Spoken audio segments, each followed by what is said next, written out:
If you have stumbled upon this video, it is not a coincidence, so please give me just 7 minutes of your time. Whoever you are, whatever your story is, what you are about to hear might be exactly what your soul needs.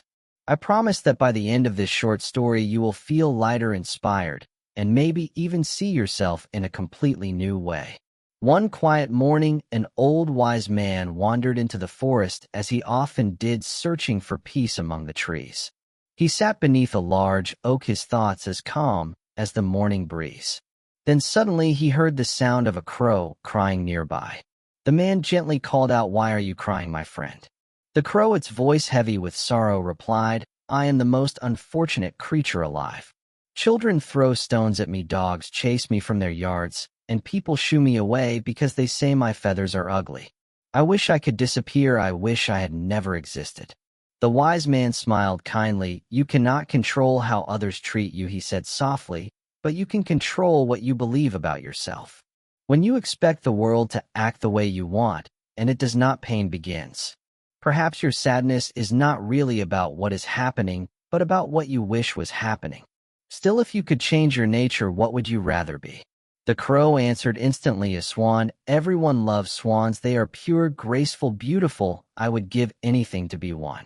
The old man nodded and said, "Then go speak with a swan before you decide. Perhaps you will learn something new." The crow flew off and soon found a swan gliding peacefully on a lake. It landed nearby and said, "You are so beautiful, so pure. People write poems about your elegance. You must be the happiest bird in the world." The swan lowered its long neck and sighed, "I may look pure, but I am not happy. The world is full of colors, red, blue, green, and I am only white. Sometimes I wish I had the vibrant feathers of a parrot. Everyone notices the parrot. I am barely seen." So the crow continued and found a parrot perched on a colorful tree. "You must be the happiest of all," the crow said, admiring its radiant feathers. The parrot shook its head. "These colors are my curse," it said quietly. "Humans cage us because they find us beautiful. Even here in this forest, I live in fear of hunters. But the peacock, he must know real happiness. People love him, protect him, even worship him." The crow flew for miles until it reached a grand temple garden. There a magnificent peacock danced for a crowd of people, offering food and flowers. Finally, the crow thought, "I have found the happiest bird alive." When the crowd left, the crow approached. "O peacock," he said, "you are truly the most beautiful creature I have ever seen. Thousands come just to watch you, but when people see me, they run away. You must be the happiest bird in the world."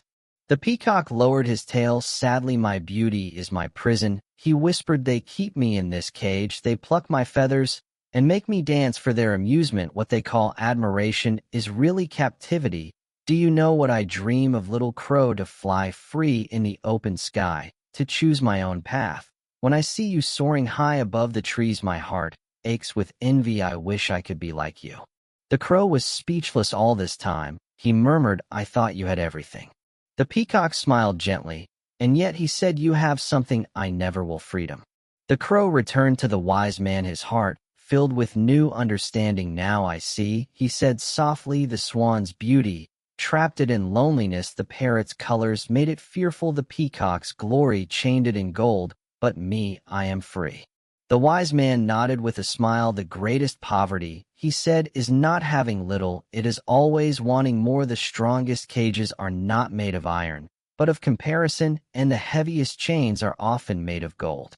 From that day on, the crow no longer hated its reflection. It did not see a black, ugly bird anymore. It saw the endless sky. It could fly through the wind that carried it, the life it had chosen to embrace, and in that moment the crow was finally free.